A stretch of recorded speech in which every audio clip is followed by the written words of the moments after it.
नमस्कार दोस्तों, स्वागत है आपका कैरियर प्लस कोचिंग के ऑनलाइन प्लेटफॉर्म पे। आज हम लोग सीडीपी का प्रैक्टिस नंबर 16 देखेंगे। चलिए शुरुआत करते हैं। कल और परसों आपका पेपर है, जाके अच्छे से पेपर दीजिएगा और कमेंट बॉक्स में ज़रूर बताइएगा कि आपके कितने नंबर बन रहे हैं। तो पेपर टेलीग्राम चैनल की लिंक डिस्क्रिप्शन बॉक्स में पड़ी है, उस पर जाके पेपर की फ़ोटो खींच के, क्लियर फ़ोटो खींच के भेजिएगा, जिससे आंसर कराने में आसानी रहे।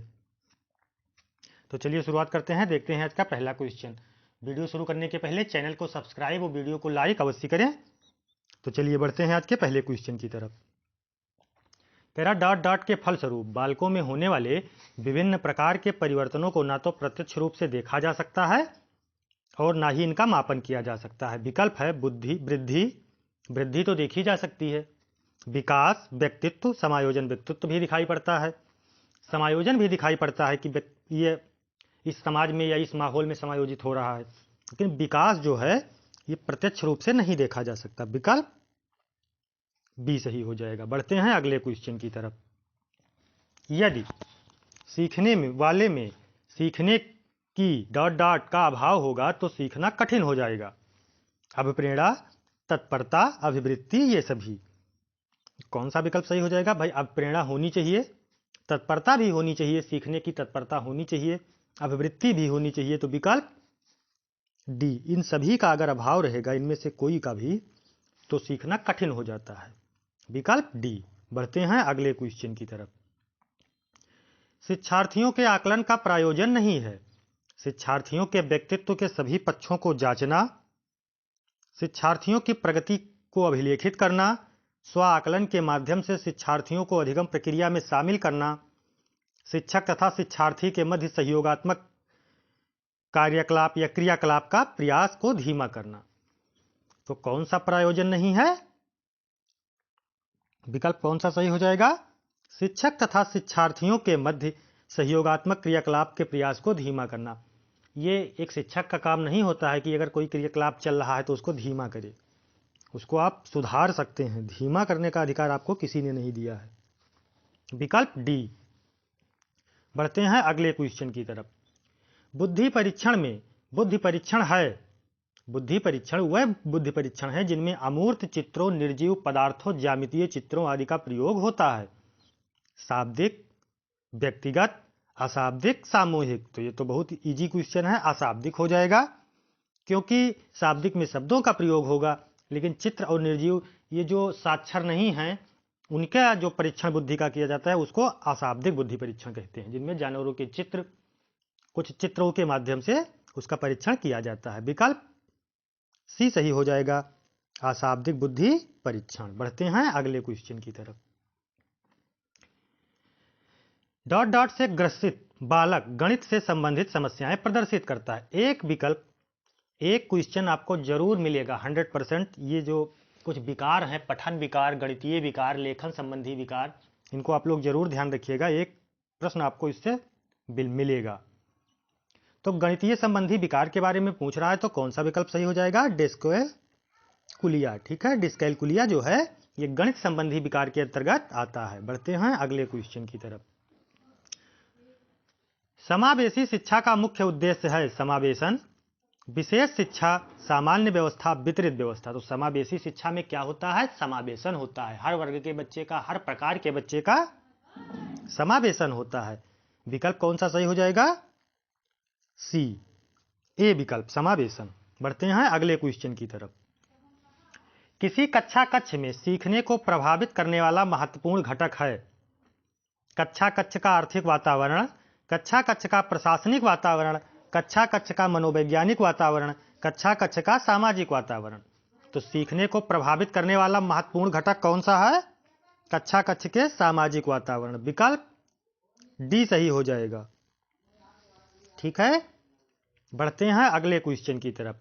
निचली कक्षाओं में शिक्षण की खेल पद्धति मूल रूप से आधारित है शारीरिक शिक्षा कार्यक्रमों के सिद्धांत पर, शिक्षण पद्धतियों के सिद्धांत पर, विकास एवं वृद्धि के मनोवैज्ञानिक सिद्धांतों पर, शिक्षण के समाजशास्त्रीय सिद्धांतों पर।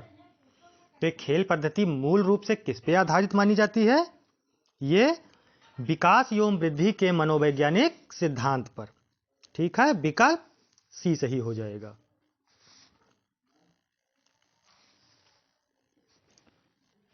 बढ़ते हैं अगले क्वेश्चन की तरफ।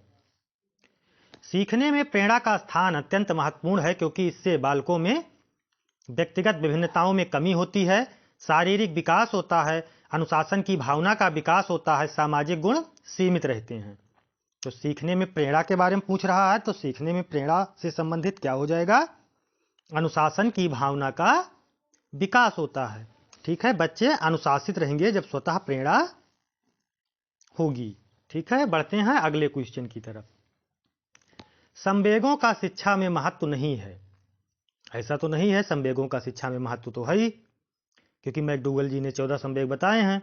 शिक्षार्थियों में अध्ययन के प्रति रुचि पैदा करने में, शिक्षार्थियों में समाज के अनुकूल व्यवहार करने की क्षमता पैदा करने में, शिक्षार्थियों को असभ्य बनाने में, शिक्षार्थियों को शिष्ट बनाने में। क्योंकि क्वेश्चन निगेटिव वे में पूछ रहा है, तो क्या विद्यालय बच्चा जाता है असभ्य बनने के लिए? तो कौन सा विकल्प सही हो जाएगा? शिक्षार्थियों को असभ्य बनाने में।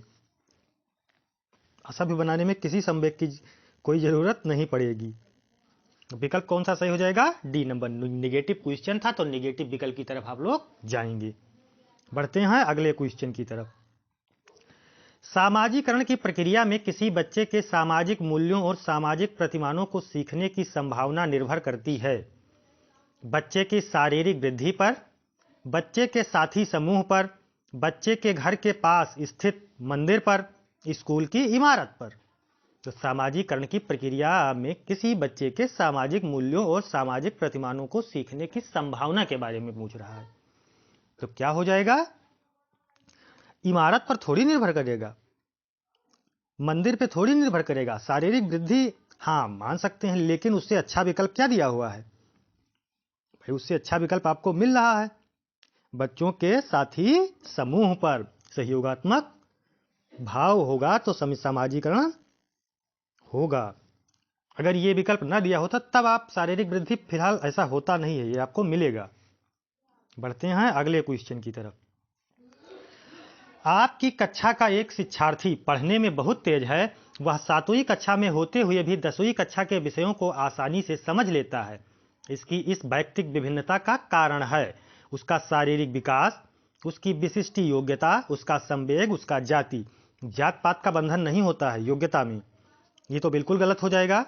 शारीरिक विकास भी नहीं इंपॉर्टेंट रखता है बुद्धि विकास में। ये बुद्धि का विकास अलग चीज है, शारीरिक विकास अलग चीज है। दोनों अलग अलग पहलू हैं, तो एक ही व्यक्तित्व के, लेकिन दोनों की अलग अलग पहलू हैं। तो कौन सा विकल्प सही हो जाएगा? उसकी विशिष्ट योग्यता। अगर वो 6 में पढ़ रहा है और 7वीं में पढ़ रहा है और 10वीं का सवाल लगा रहा है, तो ये उसकी विशिष्ट योग्यता के अंतर्गत आएगा। ठीक है, बढ़ते हैं अगले क्वेश्चन की तरफ।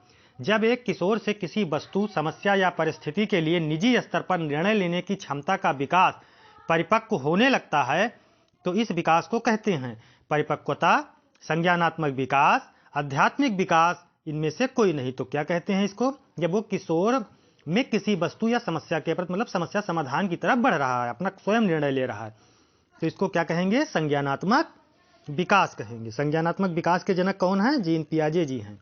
बढ़ते हैं अगले क्वेश्चन की तरफ। आप अपनी कक्षा के शिक्षार्थियों को पूरी कक्षा में कहीं पर भी बैठने की अनुमति दे देते हैं।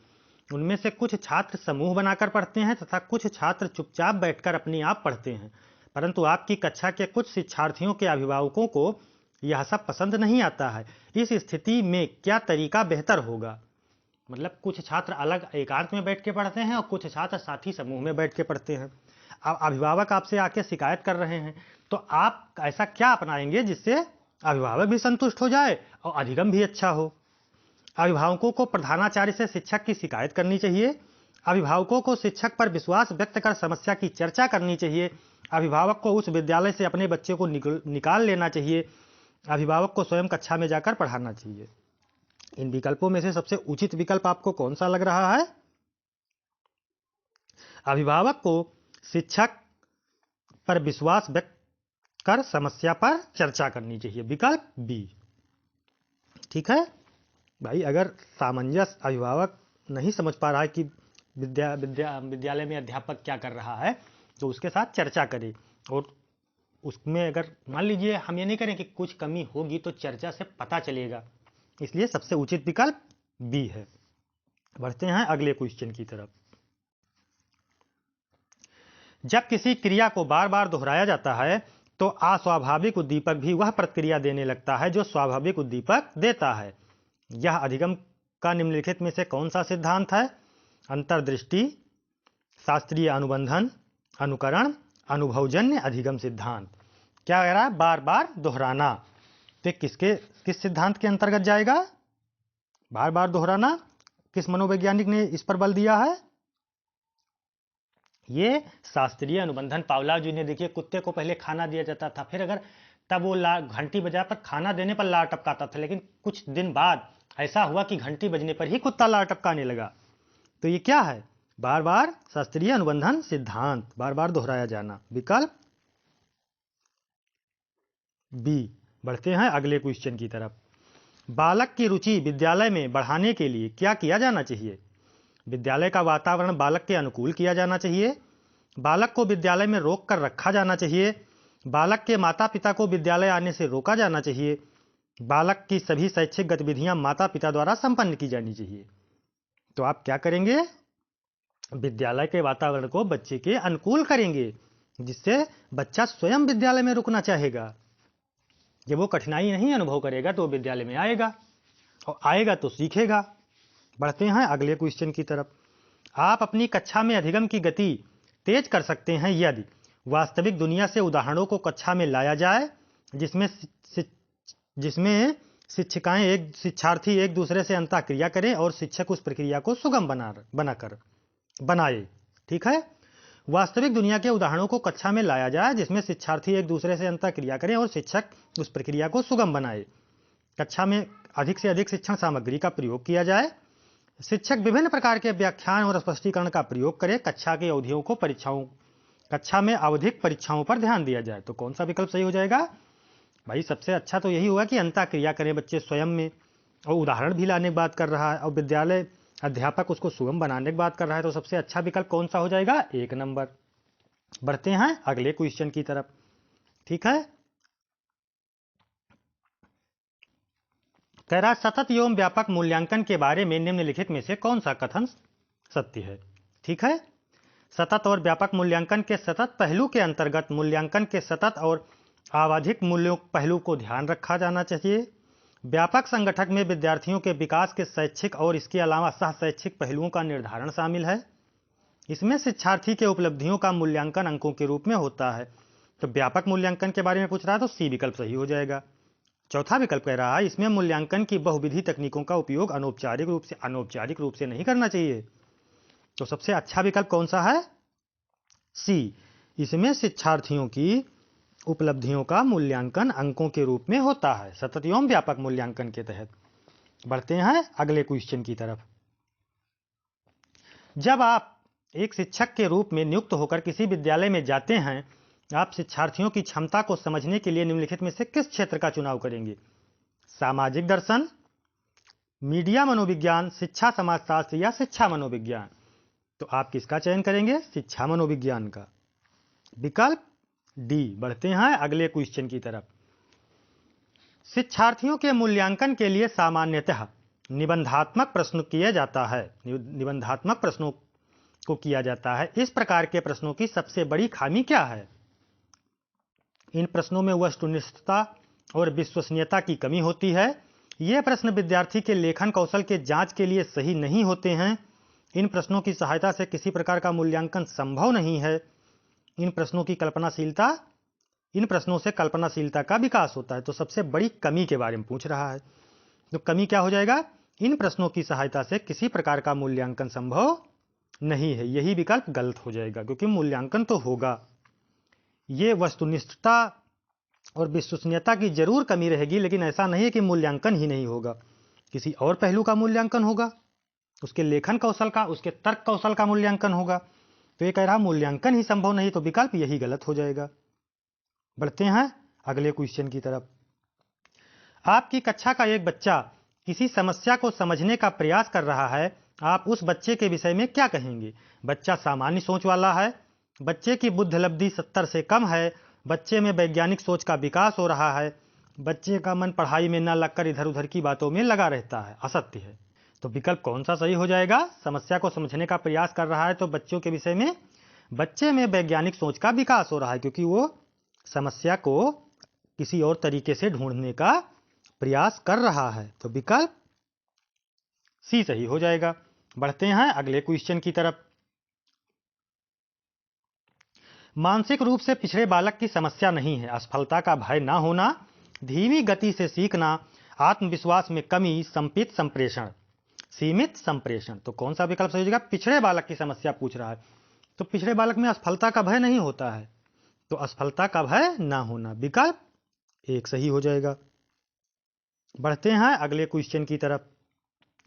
लैंगिक भेदभाव के कारण छात्राओं की मनोदशा पर पड़ने वाला प्रभाव है, उनका मन स्कूल जाने के लिए नहीं करता, वह स्कूल में जाकर प्रसन्न रहने लगती हैं, वह घर तथा स्कूल में मनमानी करने लगती हैं, वह परीक्षा में सफल होने लगती हैं। तो विकल्प कौन सा सही हो जाएगा? उनका मन स्कूल जाने के लिए नहीं करता। छात्रों की मनोदशा पर लैंगिक भेदभाव के कारण अगर भेदभाव किया जाएगा तो उनका मन स्कूल जाने के लिए करेगा? नहीं करेगा। तो इन विकल्पों में से सबसे उचित विकल्प यही हो जाएगा, उनका मन स्कूल जाने के लिए नहीं करता। बढ़ते हैं अगले क्वेश्चन की तरफ। अधिगम पर व्यक्तित्व तथा वातावरण से संबंधित कारकों का प्रभाव किस अवस्था तक पड़ता है? पूर्व बाल्यावस्था, बाल्यावस्था, किशोरावस्था, संपूर्ण जीवन। तो विकल्प कौन सा सही हो जाएगा? संपूर्ण जीवन में व्यक्तित्व और वातावरण का प्रभाव पड़ता रहता है, क्योंकि सीखना जो है ना, ये एक अनवरत प्रक्रिया है, ये जीवन पर्यंत चलती है, इसलिए वातावरण का प्रभाव पड़ता है जीवन पर्यंत। संपूर्ण जीवन सही हो जाएगा। बढ़ते हैं अगले क्वेश्चन की तरफ। बाल केंद्रित शिक्षा द्वारा निम्नलिखित में से क्या संभव नहीं हो सकता? बाल मनोविज्ञान की सहायता से बच्चों के पाठ्यक्रम में सुधार हो सकता है, प्रत्येक बालक पर शिक्षक द्वारा विशेष ध्यान दिया जाना, प्रत्येक बालक पर पृथक रूप से ध्यान नहीं दिया जाना चाहिए, प्रत्येक बालक को विशेष आवश्यकता को समझना। तो क्या नहीं हो सकता? प्रत्येक बालक पर पृथक रूप से ध्यान नहीं दिया जाना, ये निगेटिव है, तो इसलिए ये गलत हो जाएगा। बढ़ते हैं अगले क्वेश्चन की तरफ। विकल्प सी सही हो जाएगा, क्योंकि पॉजिटिव क्वेश्चन था तो निगेटिव तक क्या संभव नहीं हो सकता पूछ रहा, तो ये संभव नहीं हो सकता, क्योंकि ध्यान दिया जा सकता है। एक ही कक्षा शिक्षण का निष्पादन भिन्न भिन्न होता है, निम्नलिखित में से कौन सा कारण इसके लिए सर्वाधिक उत्तरदायी हो सकता है? शिक्षार्थियों की बुद्धि में अंतर, शिक्षार्थियों की अभिप्रेरणा में अंतर, शिक्षार्थियों की रुचि में अंतर, शिक्षार्थियों की शारीरिक शक्ति में अंतर। तो भिन्न भिन्न पूछ रहा है, तो सर्वाधिक उत्तरदायी क्या हो सकता है? विकल्प कौन सा सही हो जाएगा? शिक्षार्थियों की बुद्धि में अंतर। ठीक है, क्योंकि हर शिक्षार्थी का व्यक्तित्व और बुद्धि अलग अलग होता है, तो विकल्प ए सही हो जाएगा। बढ़ते हैं अगले क्वेश्चन की तरफ। क्रिस्टलाइज्ड संबंधित है, मानसिक विकार को समझने की एक सामान्य योग्यता, व्यवहार संबंधी विकारों को दूर करने के संबंधित एक सामान्य योग्यता, अनुभव, अधिगम तथा वातावरण संबंधी कारकों पर आधारित एक सामान्य योग्यता, पठन विकार पर आधारित एक सामान्य योग्यता। तो क्रिस्टलाइज्ड क्या है? अनुभव, अधिगम तथा वातावरण संबंधी कारकों पर आधारित एक सामान्य योग्यता है, विकल्प सी सही हो जाएगा। बढ़ते हैं अगले क्वेश्चन की तरफ। बुद्धि के बहुकारक सिद्धांत के मुख्य समर्थक थार्नडाइक थे, निम्नलिखित में से कौन सा कथन इस सिद्धांत के अनुरूप है? बुद्धि कई तत्वों का समूह होती है और प्रत्येक तत्व में कोई सूक्ष्म योग्यता निहित होती है। कुछ मानसिक क्रियाओं में एक प्रमुख तत्व सामान्य रूप से विद्यमान होता है, जो उन क्रियाओं को कई ग्रुप होते हैं उनमें अपना एक प्रमुख तत्व होता है। व्यक्ति का बौद्धिक व्यवहार उनके स्वतंत्र योग्यताओं पर निर्भर करता है, किंतु इन स्वतंत्र योग्यताओं का क्षेत्र सीमित होता है। सभी प्रकार के मानसिक कार्यों में दो प्रकार की मानसिक योग्यताओं की आवश्यकता होती है, प्रथम सामान्य मानसिक योग्यता, द्वितीय विशिष्ट मानसिक योग्यता। इन चारों विकल्पों में से कौन सा विकल्प सही हो जाएगा? बुद्धि कई तत्वों का समूह होती है और प्रत्येक तत्व में कोई सूक्ष्म योग्यता निहित होती है, विकल्प एक सही हो जाएगा। बढ़ते हैं अगले क्वेश्चन की रूप। ठीक है, अगले क्वेश्चन की तरफ। ये थार्नडाइक जी से संबंधित पूछ रहा था। निम्नलिखित में से क्या भाषा दोष नहीं है? ध्वनि में अशुद्ध उच्चारण होना, ध्वनि का अत्यंत तीव्र होना, ध्वनि के प्रतिस्थापन का ना होना, ध्वनि में पुनरावृत्ति होना। तो भाषा दोष के बारे में पूछ रहा है, कौन सा विकल्प सही हो जाएगा? ध्वनि का प्रतिस्थापन का ना होना। ठीक है, विकल्प सी, क्योंकि ये भाषा दोष नहीं है। यही तो पूछ रहा है कि भाषा दोष नहीं है। ध्वनि का अत्यंत तीव्र होना भाषा दोष में आएगा। ध्वनि के अशुद्ध वर्णों का उच्चारण करेंगे, ये भी भाषा दोष में आएगा। अगर आप बोलने के बाद पुनरावृत्ति कर रहे हैं तो ये भी भाषा दोष में आएगा। लेकिन प्रतिस्थापन का ना होना ये भाषा दोष में नहीं आएगा। बढ़ते हैं अगले क्वेश्चन की तरफ। आखिरी क्वेश्चन कह रहा है, बुद्धि, लब्धि और भाषा संबंधी योग्यताओं में घनिष्ठ संबंध होता है, यह विचार किसका है? लाबेल तथा मार्केल का, स्पाइकर तथा इरविन का, फिशर तथा याम्बा का, टरमैन का। तो ये किस मनोवैज्ञानिक का है? ये है स्पाइकर तथा इरविन जी का। विकल्प बी सही हो जाएगा। एक कथन आपसे जरूर पूछा जाएगा। तो आज के लिए इतना ही दोस्तों। आप लोग अच्छे से जाकर पेपर दीजिए।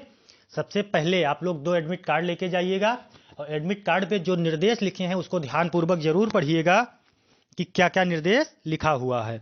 ठीक है, और उसके बाद अपना OMR में रोल नंबर, अनुक्रमांक जो भी भरना है बहुत सही ढंग से भरिएगा। एक चीज़ आप लोग विशेष ध्यान रखिएगा, ये विशेष ध्यान रखिएगा, जैसे मान लीजिए आप लोग पहली भाषा में हिंदी लिए हैं, ये बहुत इंपॉर्टेंट। जैसे आप लोग पहली भाषा में मान लीजिए हिंदी ले लिए, ठीक है। अब आप लोग ये ध्यान रखेंगे कि अगर आपके फर्स्ट भाषा में हिंदी है, तो जब फर्स्ट भाषा में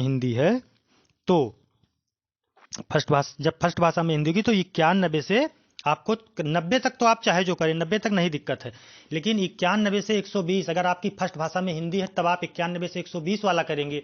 अगर आपके सेकंड भाषा में हिंदी है तब आप 121 से 150 वाला करेंगे। अगर आपका फर्स्ट भाषा में हिंदी है तो 91 से 120, सेकंड भाषा के रूप में आप हिंदी को लिए हैं तो 121 से 150।